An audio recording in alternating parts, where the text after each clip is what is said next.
जय हिंद साथियों। दोस्तों स्वागत है आपका अपने यूट्यूब परिवार एग्जामवीर में। मैं आपका दोस्त राहुल कुमार। दोस्तों आज का जो वीडियो रहने वाला है वो एसएससी और रेलवे के उन एस्पिरेंट्स के लिए रहने वाला है दोस्तों, जिन्होंने दोनों जगह फॉर्म अप्लाई किए। दोस्तों आज इस वीडियो में मैं आपको बताऊंगा कि हम एसएससी के बैकअप प्लान के रूप में रेलवे को ले सकते हैं। रेलवे और एसएससी के अगर सिलेबस की दोस्तों बात करी जाए तो रेलवे और एसएससी का जो सिलेबस है वो सेम सा है। सिर्फ इंग्लिश को अगर छोड़ दिया जाए तो सारा का सारा सिलेबस दोस्तों आपको रेलवे का और एसएससी का मिलता हुआ नजर आएगा। वो एस्पिरेंट्स जो एसएससी सीजीएल की तैयारी कर रहे हैं, लेकिन दोस्तों अगर वो एसएससी सीजीएल में कुछ अच्छा नहीं कर पाएंगे तो दोस्तों वो बैकअप प्लान के रूप में रेलवे को रख सकते हैं। और रेलवे आपको दोस्तों 100%, अगर मैं दोस्तों किसी भी साल एनटीपीसी की बात कर लूँ, चाहे 2015 का ले लीजिए या दोस्तों 2019 वाला ले लीजिए, बहुत सारे एस्पिरेंट्स एसएससी वाले होते हैं जो कि फाइनल सिलेक्शन लेके जाते हैं और दोस्तों टॉप करके भी जाते हैं। क्योंकि दोस्तों एसएससी सीजीएल का जो सिलेबस है बहुत ज़्यादा वाइड सिलेबस है। और एनटीपीसी के सिलेबस की दोस्तों अगर मैं बात करूं तो एनटीपीसी का सिलेबस वाइड है, लेकिन एसएससी के सिलेबस के मुकाबले कम है। एसएससी के एस्पिरेंट्स के लिए रेलवे पास करना बहुत आसान है, लेकिन रेलवे के एस्पिरेंट्स के लिए एसएससी पास करना दोस्तों बहुत ज़्यादा हार्ड है।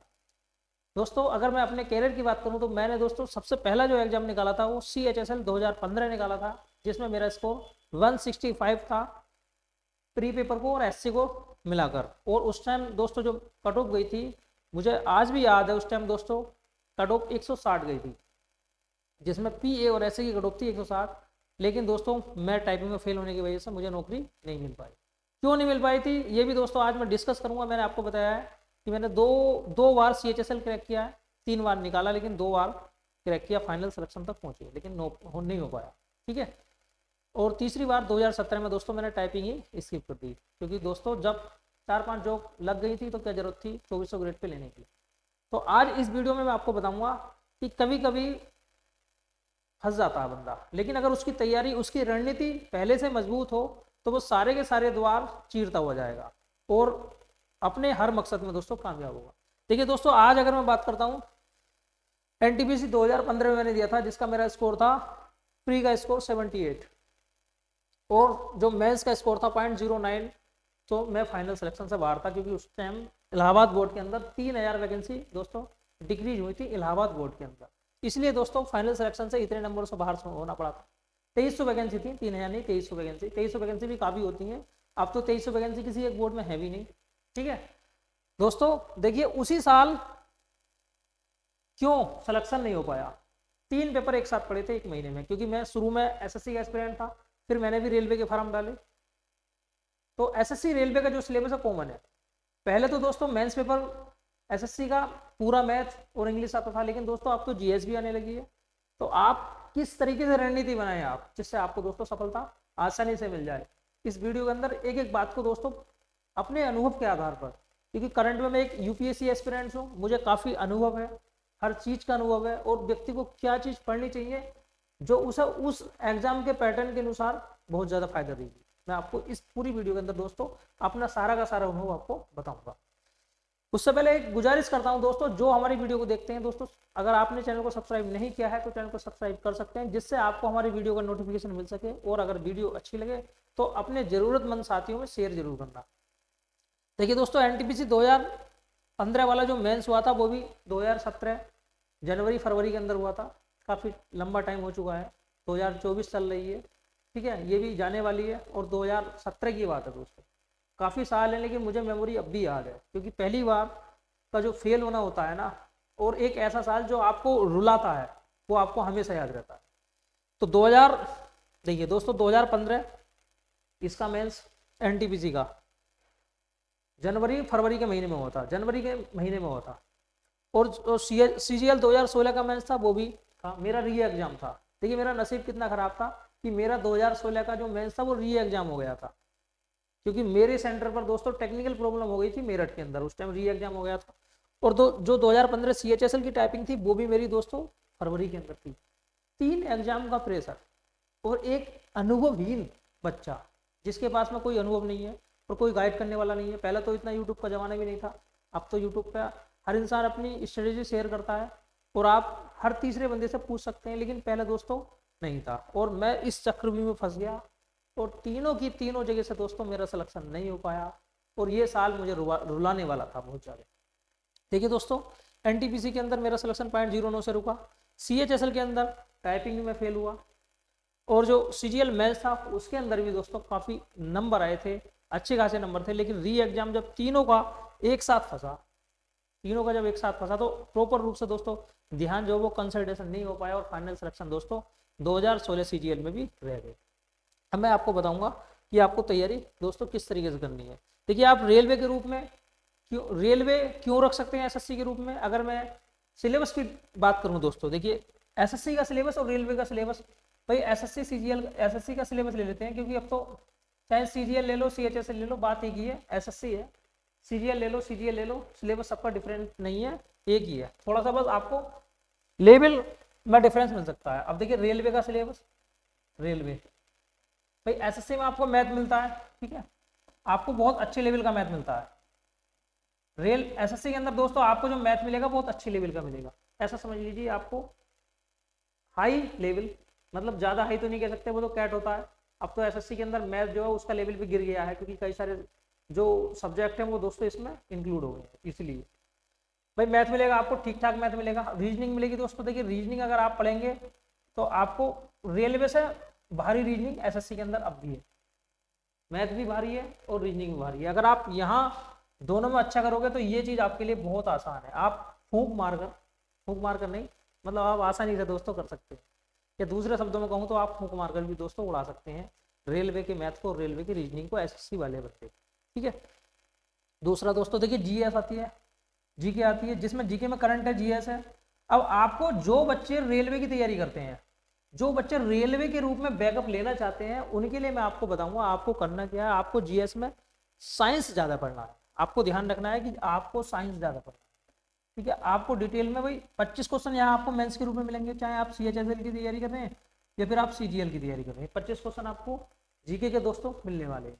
तो आप उसमें साइंस ज्यादा पढ़ें दोस्तों, आप क्या पढ़ें भाई, साइंस ज्यादा पढ़ें। अगर आप साइंस ज्यादा पढ़ोगे तो जो एनटीपीसी का मेंस पेपर होगा, आपको जो एनटीपीसी का मेंस होगा उसमें दोस्तों आपको हेल्प मिलेगी, आपको 100% हेल्प मिलेगी एनटीपीसी के मेंस के अंदर। भाई जीके के अंदर काफी सारे पोर्शन है, पॉलिटी भी है, आपकी हिस्ट्री भी है, ज्योग्राफी भी है और साइंस भी है।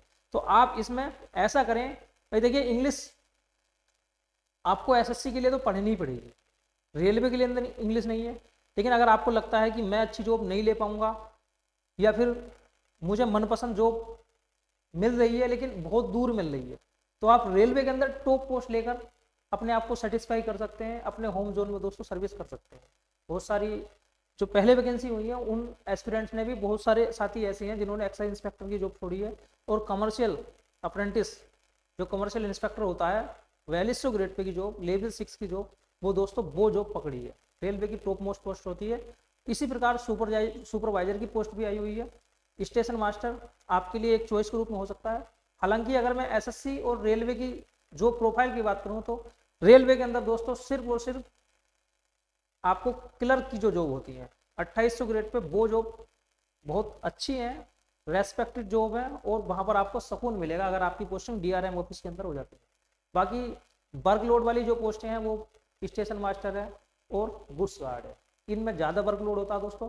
पैसा काफी है लेकिन वर्कलोड इतना होता है कि बहुत सारे एस्पिरेंट्स जो भविष्य में तैयारी करना चाहते हैं यूपीएससी की, या फिर दोस्तों जो फैमिली को ज्यादा टाइम देना चाहते हैं, इंजॉय करना चाहते हैं, उनके लिए दोस्तों यहाँ पर लिमिट टाइम मिलता है, लेकिन लिमिट टाइम मिलता है, ठीक है दोस्तों। आपको साइंस ज्यादा पढ़ना है और इतना साइंस पढ़ना है दोस्तों कि जिससे आपका फाइनल सिलेक्शन में आपको प्रॉब्लम ना पड़े, ठीक है। और करंट अफेयर तो दोनों को आपको पढ़नी है। देखिए करंट अफेयर दोस्तों आपको दोनों में पढ़नी है। करंट अफेयर आप पढ़िए क्योंकि 5 से 6 क्वेश्चन तो आपको मिलेंगे, 5 से 6 क्वेश्चन एसएससी के अंदर मिलेंगे, लेकिन यहाँ पर दोस्तों ये क्वेश्चन आपके 10 से 15 तक हो सकते हैं रेलवे के अंदर। रेलवे के अंदर आपको करंट अफेयर के क्वेश्चन 10 से 15 तक हो सकते हैं। जो एसएससी के एस्पिरेंट्स हैं दोस्तों, वो करंट अफेयर और साइंस इस चीज को बहुत अच्छी तरीके से एनालिसिस के साथ में बहुत बढ़िया तरीके से दोस्तों पढ़ें, तब जाकर आप एसएससी के बैकअप प्लान के रूप में रेलवे को रोक सकते हैं। क्योंकि मैथ और रीजनिंग में आपको दिक्कत नहीं है। जो बच्चा एस्पिरेंट एसएससी की तैयारी कर रहा है वो रेलवे के मैथ और रीजनिंग को आसानी से कर देगा, लेकिन उसे दिक्कत आएगी साइंस के अंदर, क्योंकि प्री एग्जाम के अंदर तो सिलेक्शन आपका आसानी से हो ही जाना है, आपको कोई दिक्कत नहीं है, क्योंकि 100 में से 75 क्वेश्चन करनी है, 70 क्वेश्चन आपके लिए कोई बड़ी बात नहीं है। रेलवे के एस्पिरेंट्स के लिए दिक्कत है, लेकिन दोस्तों जो एसएससी का एस्पिरेंट्स है उन्हें बिल्कुल भी दिक्कत नहीं है। दिक्कत पड़ेगी मेंस पेपर के अंदर, जहां पर आपको साइंस मिलेगा 50 क्वेश्चन का। 50 क्वेश्चन दोस्तों आपको साइंस के रूप में मिलेंगे, जिसमें आप करंट अफेयर के क्वेश्चन में मिलेंगे। सारा का सारा खेल साइंस का और करंट अफेयर का है। तो आप बाद में दोस्तों तैयारी करने के लिए आपको टाइम मिले नहीं मिले, आप अपनी तैयारी को अभी से लेकर चलें। ठीक है, आप साइंस को बढ़िया तरीके से पढ़ें, क्योंकि दोस्तों रेलवे के अंदर साइंस के बिना दोस्तों अच्छी वाली पोस्ट मिलना इम्पॉसिबल है। ठीक है, अब दोस्तों मैं बात बताता हूँ भाई, क्या रेलवे वाले एसएससी को बैकअप प्लान के रूप में रख सकते हैं? दोस्तों देखिए, जो रेलवे की तैयारी करता है वो एसएससी को बैकअप प्लान के रूप में सोच सकता है, अगर उसका जो लेवल है वो इस लायक है, अगर वो एक्स्ट्रा ऑर्डिनरी है, उसने इंग्लिश अच्छी खासी कर रखी है। मतलब जो एसएससी वाला तो एनटीपीसी को आसानी से रख ही लेगा, लेकिन रेलवे वाले के लिए एसएससी को बैकअप प्लान के रूप में रखना तो बहुत बड़ी बात होगी। मतलब छोटे लेवल से बड़े लेवल पर जाना, बड़े लेवल से छोटे लेवल पर तो आप आसानी से आ सकते हैं, लेकिन कुछ बच्चे ऐसे होते हैं जो ऑलराउंडर होते हैं, उन्हें तो दोस्तों कोई दिक्कत है नहीं। ठीक है, ऐसा समझ लीजिए दोस्तों, आप अगर एसएससी के एस्पिरेंट्स हैं तो आप इन ट्रिक को अपनाकर इस तरीके से आप तैयारी करके आसानी से आप एग्जाम को क्रैक कर सकते हैं। देखिए दोस्तों, अगर मैं टाइपिंग की बात करूं तो दोस्तों टाइपिंग दोनों के अंदर है, एसएससी सीजीएल के अंदर भी टाइपिंग है और रेलवे के अंदर भी टाइपिंग है। यहाँ पर सीजीएल के अंदर आपको 27 की स्पीड देखने के लिए मिलेगी और दोस्तों यहाँ पर आपको 30 की स्पीड देखने के लिए मिलेगी। रेलवे के अंदर बैक स्पेस एलो नहीं होता है, इसकी टाइपिंग थोड़ी सी हार्ड होती है। सीजीएल की जो टाइपिंग है वो आसान है। बहुत सारी चीजें ऐसी हैं दोस्तों जो कॉमन है, तो आपको बिल्कुल भी दोस्तों निराश नहीं होना है। अगर आपको लगता है कि मैं एसएससी क्रैक नहीं कर पाऊंगा या मुझे अच्छी जॉब नहीं मिल पाएगी या फिर मेरा ये जो साल है ये भी निकल जाएगा, मुझे सरकारी जॉब ना मिल पाएगी, एसएससी के अंदर वैकेंसी 17,000 प्लस है, 18,000 के समथिंग। एनटीपीसी के अंदर आपकी वैकेंसी 13,000। तो एनटीपीसी को आसान मत समझना, क्योंकि दोस्तों ये चीज डिपेंड करती है वैकेंसी के ऊपर भी। कौन सा एग्जाम हार्ड है, कौन सा एग्जाम आसान है, ये वैकेंसी के ऊपर डिपेंड करता है। अगर वैकेंसी कम आ जाए तो दोस्तों आप समझ सकते हैं कि वो चीज अपने आप में बहुत टफ हो जाएगी, और वैकेंसी अगर ज्यादा आ जाए तो वो चीज दोस्तों बहुत आसान हो जाएगी। जैसा दोस्तों अगर मैं बात करता हूँ 2022 सीजीएल की, 2022 सीजीएल के अंदर दोस्तों बहुत सारे एस्पिरेंट्स ऐसे थे जिन लोगों ने एसएससी को कई साल पहले दिया था, उन्होंने उस साल भी 2022 के अंदर भी पोस्ट सुधारने के लिए एसएससी दिया, और 4,000 बच्चे ऐसे हैं जो कंप्यूटर में दोस्तों फेल हुए थे, जिनका कंप्यूटर के अंदर दोस्तों स्कोर नहीं आया। हम भी उनमें एक थे, हमारे भी दोस्तों 12 नंबर थे, जो कि नॉर्मलाइज होने के बाद 17.5 नंबर बने थे। ठीक है, बस आप ध्यान रखिए दोस्तों, अगर आपको एसएससी के बैकअप प्लान के रूप में रखना है तो इस बार आप एनटीपीसी जरूर रखिए, क्योंकि आपको रेलवे अगर नहीं मिलेगी तो एनटीपीसी दोस्तों मिल ही जाएगी, लेकिन वो इतना आसान भी नहीं है क्योंकि वैकेंसी कम है। उसके लिए आपको दो चीजें फोकस करनी है, करंट अफेयर प्लस साइंस, वो भी साइंस भी 3 प्रकार का। देखिए साइंस भी 3 प्रकार का है, फिजिक्स अलग है भाई, फिजिक्स अलग है, केमिस्ट्री अलग है और बायो अलग है।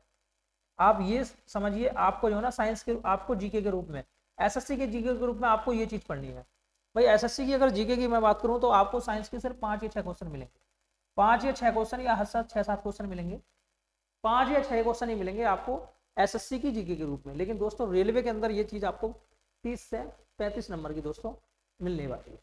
ठीक है, तो दोस्तों अगर वीडियो अच्छी लगे तो शेयर कीजिए, और अगर चैनल को सब्सक्राइब नहीं किया है तो चैनल को सब्सक्राइब जरूर कर लीजिए। मिलते हैं नेक्स्ट वीडियो में, आज के लिए इतना ही काफ़ी है। जय हिंद, जय भारत।